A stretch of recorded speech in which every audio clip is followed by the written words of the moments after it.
Amém? Então, 2 Timóteo, capítulo 2, a partir do verso 11, diz assim: fiel é esta palavra, se já morremos com ele, também viveremos com ele, se perseverarmos, também com ele reinaremos, se o negamos, ele, por sua vez, nos negará, se somos infiéis, ele permanece fiel, pois de maneira nenhuma pode negar-se a si mesmo. Amém? Deixe sentar. Esta palavra, às vezes, um pouco confusa na visão de Paulo quando escreve a Timóteo, que ele fala, se negamos, ele nega também, enfim, mas como nós somos infiéis e ele permanece fiel, existem alguns pontos de vista.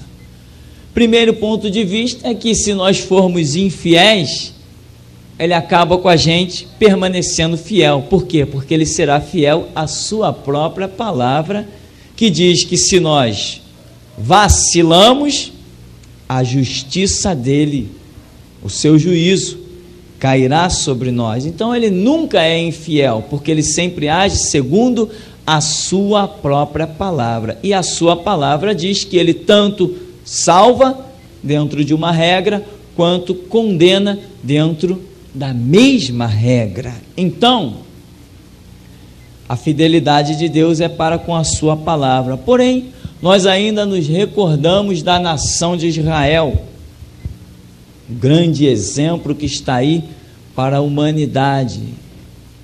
Estudar a história dos hebreus é algo fantástico. E o que aconteceu com Israel? Eles se tornaram infiéis. Não foi? Foi. Se tornaram infiéis. O Antigo Testamento, de Malaquias para trás, está cheio de repreensões à nação de Israel. É muito mais repreensão do que exaltação. Rarissimamente o profeta se manifestava para dizer, olha, Deus está alegre, Deus está feliz com vocês. Rarissimamente. Normalmente os profetas iam lá para deixar a repreensão. E Deus tem sido fiel a uma promessa feita a Abraão, a Isaque, a Jacó, aqueles que eram considerados como patriarcas. Antes da era sacerdotal, existia a era patriarcal.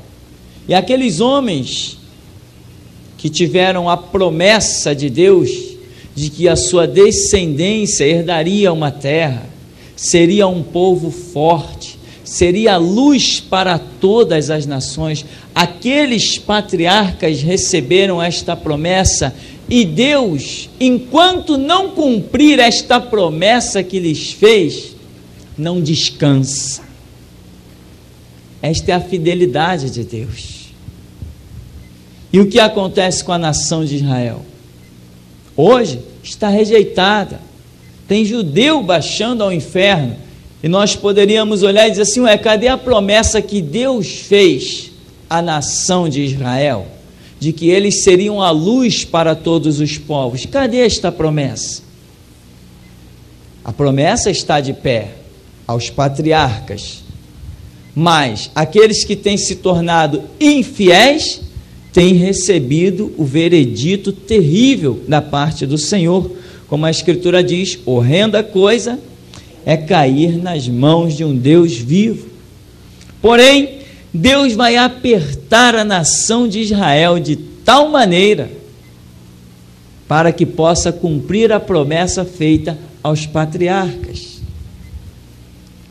Porque lá em Josué 21:45 diz, nenhuma palavra se perdeu de todas as boas palavras que o Senhor falara à casa de Israel.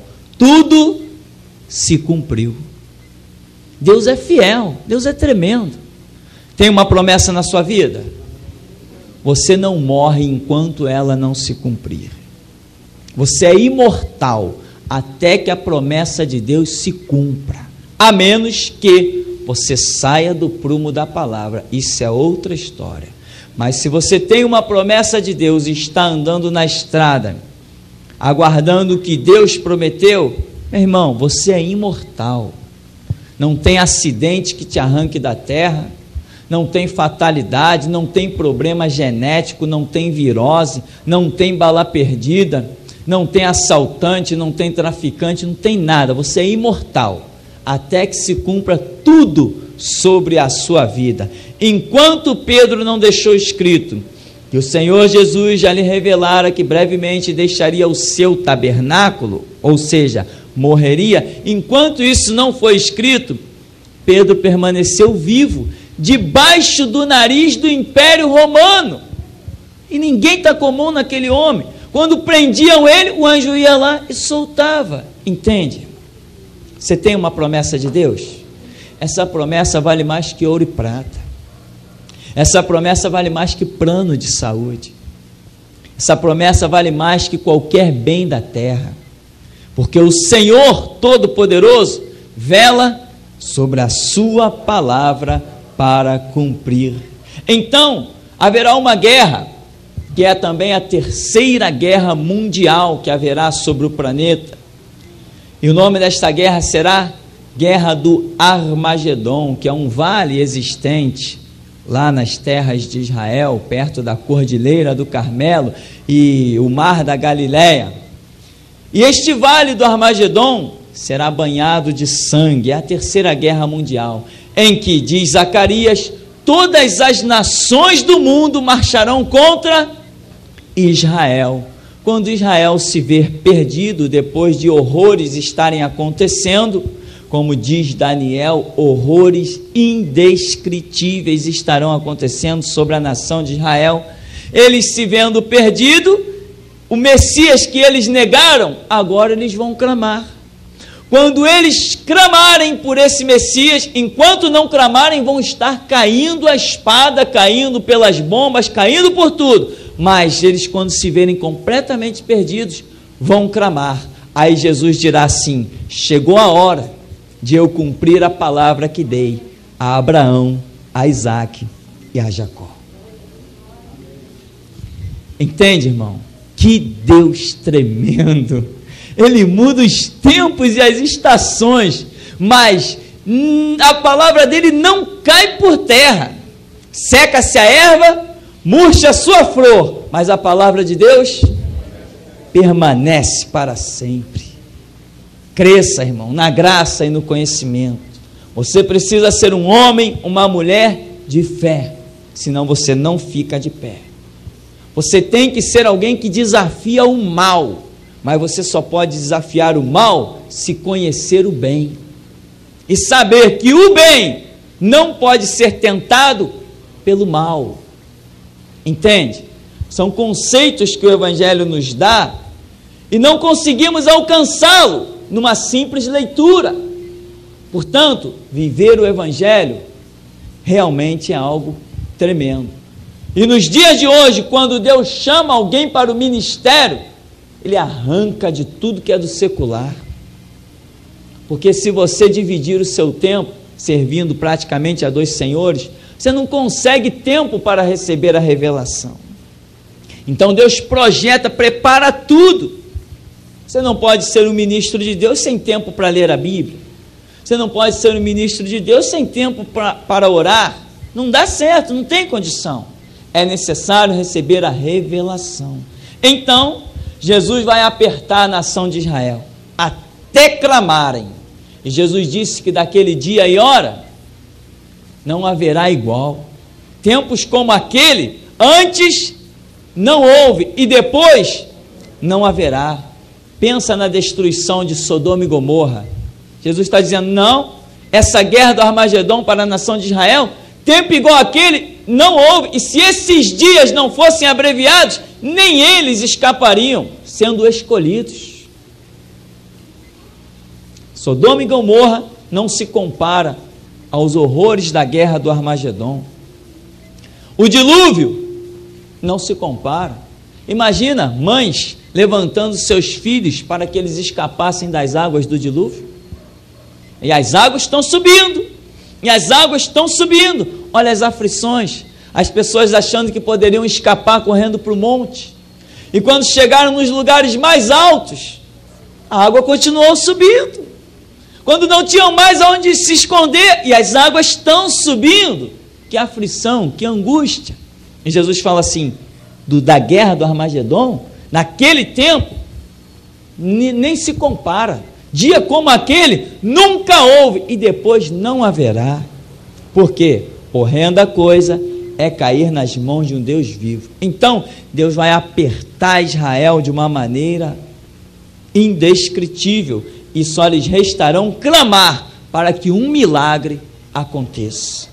E aí ele cumpre a sua palavra e a sua promessa, se voltando para a nação de Israel. Quando isso? Isto se dará neste milênio que estamos vivendo. Jesus falou que a geração que visse aqueles sinais que ele descreve em Mateus 24, esta geração não passaria.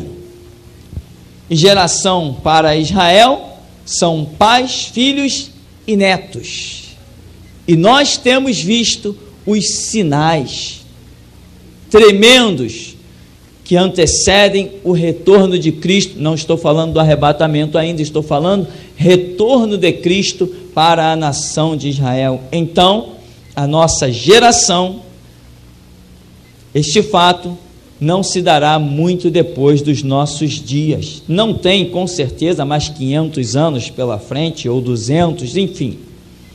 Mas, antes, porém, diz lá em João capítulo 4,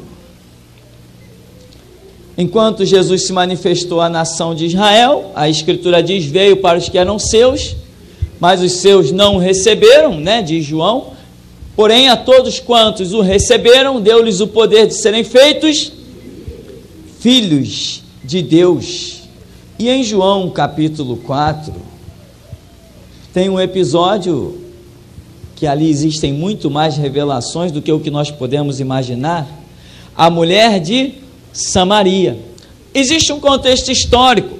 Quando a nação de Israel foi levada cativo, o que era costume naqueles impérios? Pegavam um povo de costumes diferentes e jogavam naquela terra. Para quê? Para acabar com o costume, com a origem daquele povo, e assim não se levantar novos povos que pudessem vir a afrontar o império que os havia dominado ou exterminado, enfim, uma série de situações. Então esses samaritanos foram um povo assim, levado para na época que Israel tinha sido levado cativo. Quando os judeus retornaram para a sua terra, eles acharam lá quem? Samaritanos. Então diz a Bíblia que os judeus não se comunicavam com os samaritanos. Aliás, que os judeus não se comunicavam com ninguém, Nós somos o povo santinho, todo mundo é imundo. Para Pedro entender, Jesus teve que dar a ele a visão 3 vezes dos animais imundos. Dizia, Pedro, mata e come. Não, Senhor, eu nunca comi coisa imunda e impura. Não diga, olha o que está falando, hein? Não chames impuro e imundo o que Deus purificou. Ou seja, nós, purificados pelo sangue de Cristo, não chame impuro e imundo o que Deus purificou, porque o sangue de Jesus tem poder para limpar os pecados. Como diz Isaías, ainda que os nossos pecados sejam vermelhos como carmesim, tornar-se-ão branco, alvos como a neve, como a lã. Então, Deus teve que pelejar muito com os judeus para que eles sequer atravessassem fronteiras para pregar o Evangelho. A mulher de Samaria, diz do verso 4, e era-lhe necessário atravessar a província de Samaria. Interessante esse versículo que João registra aqui, ele diz assim, era necessário atravessar a província de Samaria. Ora, era necessário por quê? Ele não diz o porquê dessa necessidade, mas nós hoje identificamos por que Jesus sai dos termos da Judéia, os lugares do judeu, e vai para Samaria, uma terra de gentios. E aí, diz também que essa mulher, ela foi tirar água num poço, não foi? Mas de quem era o poço? De Jacó, poço de Jacó. patriarca. Aí Jesus vem para ele e diz o quê? A salvação vem dos judeus. É bem verdade que nós hoje nos alimentamos de águas cuja origem vem de Israel, sim ou não? Jesus Cristo foi um judeu, não foi um judeu? Ele diz, mulher, a salvação vocês adoram o que não sabem, mas nós adoramos o que sabemos, porque a salvação vem dos judeus. Aqui, meu irmão, no verso 25 até o 26, diz assim: eu sei, respondeu a mulher, que há de vir o Messias, chamado Cristo. Quando ele vier, nos anunciará todas as coisas. Antes de irmos para os 26, olha o que esta mulher gentia, sem pergaminho na mão, e diz a Bíblia aqui que esta mulher, inclusive, Jesus diz que ela teve quantos maridos? 5, e o que agora ela tinha não era dela, ela estava vivendo em adultério, em algum tipo de pecado. Se ela tem um marido que não é dela, ela está vivendo em algum tipo de pecado, amém? Representando bem a nação gentílica, que vivia sem a lei de Deus, vivia mergulhada nos seus pecados. Mas olha o que essa mulher está esperando, o que Israel não estava.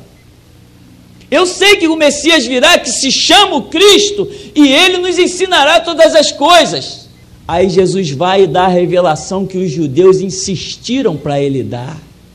Diga-nos quem tu és, por que tu fazes esses sinais, com que autoridade fazes isso? Vocês querem saber com que autoridade eu faço isso, judeus? O batismo de João era do céu ou dos homens? Não sabemos, também eu não sei com que autoridade eu faço isso, não tem resposta para vocês. Nós queremos um sinal. Uma geração má, adúltera, perversa pede um sinal. Nenhum sinal será dado senão do profeta Jonas. Assim como Jonas esteve 3 dias e 3 noites no ventre do peixe, assim o Filho do Homem estará no seio da terra. Não falou claramente com eles, não explicou. Esta mulher diz, eu sei quando Cristo, o Messias, vier, ele nos guiará em toda a verdade, nos ensinará todas as coisas. Jesus vira para esta mulher que representa a nação gentílica, a igreja, e diz assim, eu sou. Eu que falo contigo, irmão, Deus fala contigo. Muitos estão pedindo sinais, mas ele escolheu se revelar a você. Você tinha uma expectativa, amou a justiça, aborreceu a iniquidade, ele veio até... A mulher de Samaria não foi até a Judéia. Cristo saiu, era necessário passar para Samaria, e ele foi lá e nos encontrou. E ele diz no 26, disse-lhe Jesus, eu o sou, eu que falo contigo. Olha o verso 39. Muitos samaritanos daquela cidade creram nele em virtude do testemunho da mulher que anunciara, ele me disse tudo quanto tenho feito. Vindo, pois, os samaritanos ter com Jesus, pediam-lhe que permanecesse com eles, e ficou ali 2 dias. Esses 2 dias, nós já vimos, conversamos, que representam os 2000 anos que nós estamos deixando para trás. Porque a Bíblia diz que para o Senhor um dia é como 1000 anos, 1000 anos como um dia. Esses 2 dias que Jesus ficou com os gentios representa os seus 2000 anos em que ele está tratando conosco, igreja. E diz que no 3º dia ele retorna para os judeus. No 3º milênio, este milênio que nós estamos vivendo, Jesus Cristo consuma a história da igreja e retorna para tratar com os judeus. É a volta de Cristo neste 3º milênio. Este episódio não está no nosso estudo. Jesus voltará no 3º milênio. Algumas pessoas já estiveram em contato comigo, por telefone, pessoalmente, dizendo que lendo aquele estudo, descobriram outras passagens que falam e confirmam da volta de Jesus no 3º milênio. O objetivo é justamente esse, irmão, que você não fique se guiando apenas por uma palavra que alguém dê, mas que você vá para a Bíblia e descubra por si só. Vá para a Bíblia e conheça a revelação que Jesus Cristo tem na intimidade do seu quarto. E aqui ele diz, ficou ali 2 dias. Muitos outros creram nele por causa da sua palavra. Ora, quem foi que viu sinais, prodígios e maravilhas? Quem é que tinha os sinais lá manifestos no meio de si? Aonde foi que Jesus ressuscitou um morto de 4 dias? Não foi em Samaria. Onde foi que ele ressuscitou o filho da viúva de Naim, da cidade de Naim? Não foi em Samaria. Onde foi que ele disse para o paralítico, levanta e anda, o coxo levanta e anda? Aonde foi que ele começou a operar tantas maravilhas? Aonde foi que uma mulher tocou na borda dos seus vestidos e ficou curada? Não foi em Samaria. Mas lá onde esses milagres aconteceram, quiseram pegar em pedras e apedrejá-lo. Porém aqui diz que os homens vieram ter com Jesus, pediram que ele ficasse ali e disse que creram nele por causa da sua palavra. Ele não operou nenhum milagre ali, apenas ele falando, as pessoas creram e disse, fica conosco. Você crê em Jesus? Amém. Pelas suas palavras? A sua palavra, disse ele em João capítulo 15, verso 3, vós já estáis limpos pela palavra que vos tenho falado.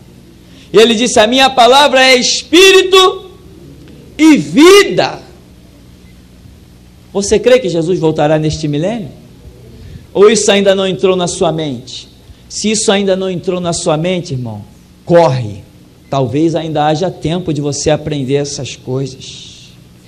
Porque o grito da meia-noite, a parábola de Mateus capítulo 25, diz que elas estavam adormecidas, as 10 virgens que representam todas as igrejas sobre a face da terra.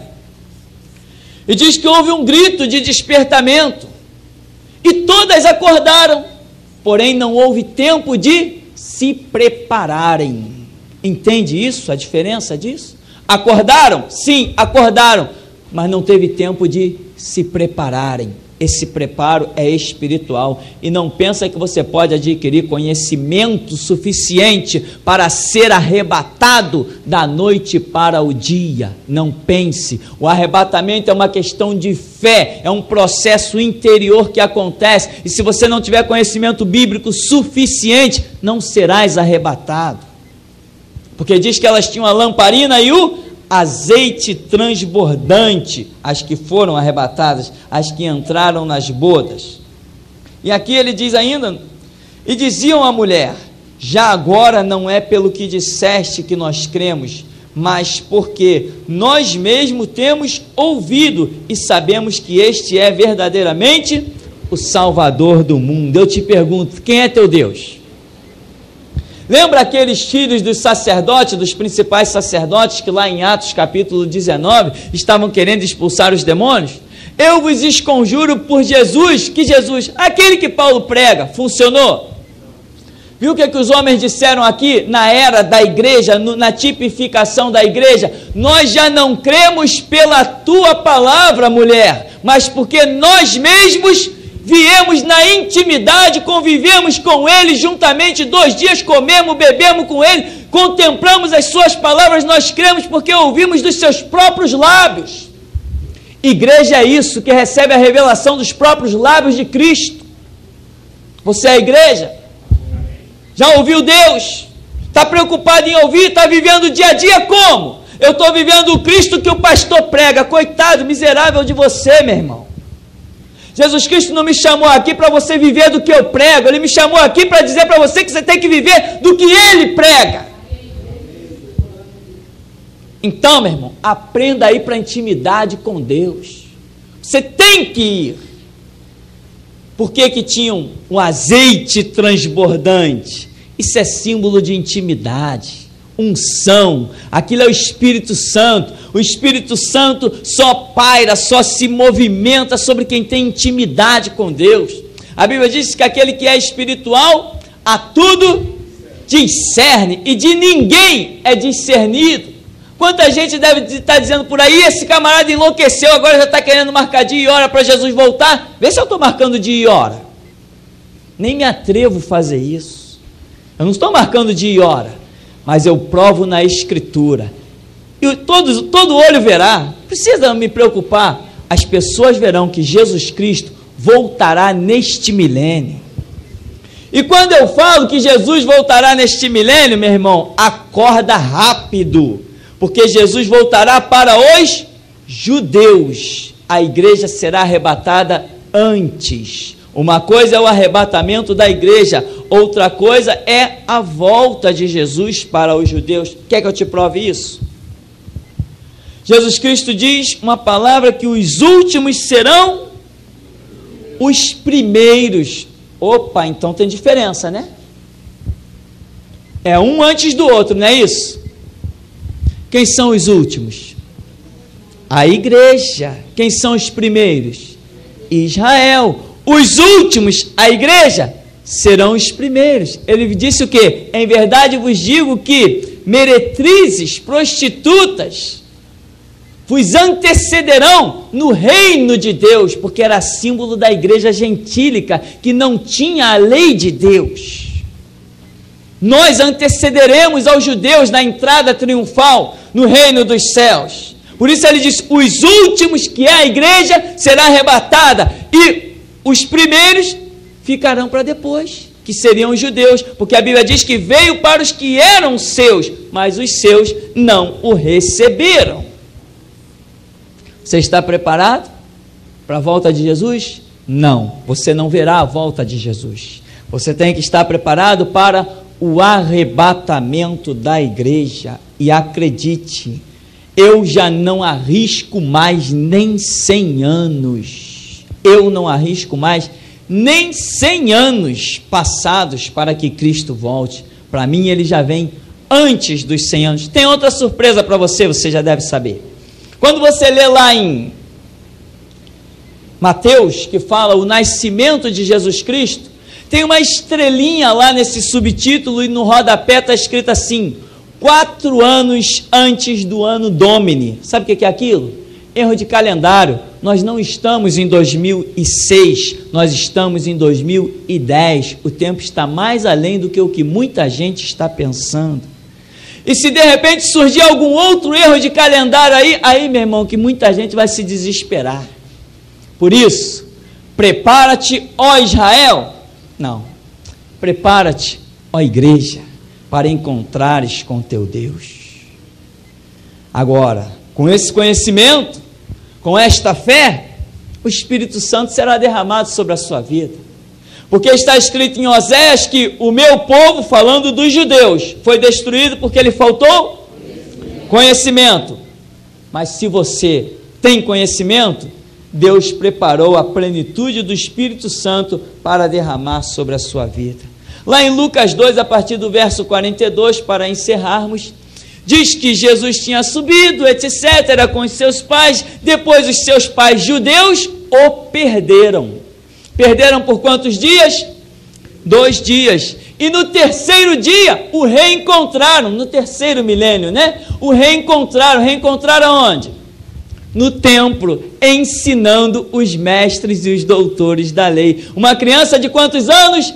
12, não por ser 12, mas porque 12 significa a plenitude, a ação direta da divindade sobre a terra. É isso que significa o 12. Então, Jesus estava lá no templo. Ora, não diz as profecias abundantemente que de Sião procederá a lei, que Jesus Cristo se assentará no trono em Jerusalém para governar para todos os povos, e diz até um hino, e os povos verão e virão a Sião aprender sua lei. E não diz a Escritura que a nação que não subir para o adorar, ele não permitirá que a chuva desça sobre ela.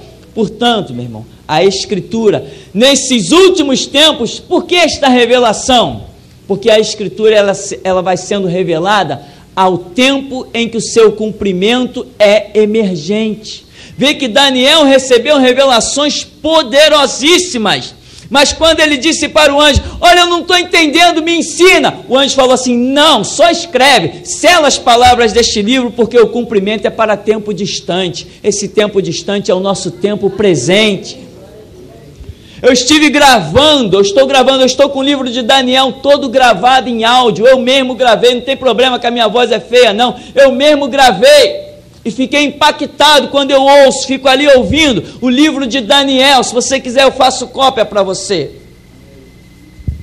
Impressionante como Daniel descreve detalhadamente arrebatamento da igreja, reinado de anticristo, milênio, volta de Jesus. Ele descreve tudo detalhadamente, mas antes nós líamos e não entendíamos, mas agora basta você ouvir que você vai detectar. Jesus volta neste milênio. E tem mais, lá em João capítulo 20, no verso 1, diz que a ressurreição de Cristo e a sua apresentação para os judeus foi na alta madrugada, foi ao findar do dia, foi logo que passou a meia-noite do sábado.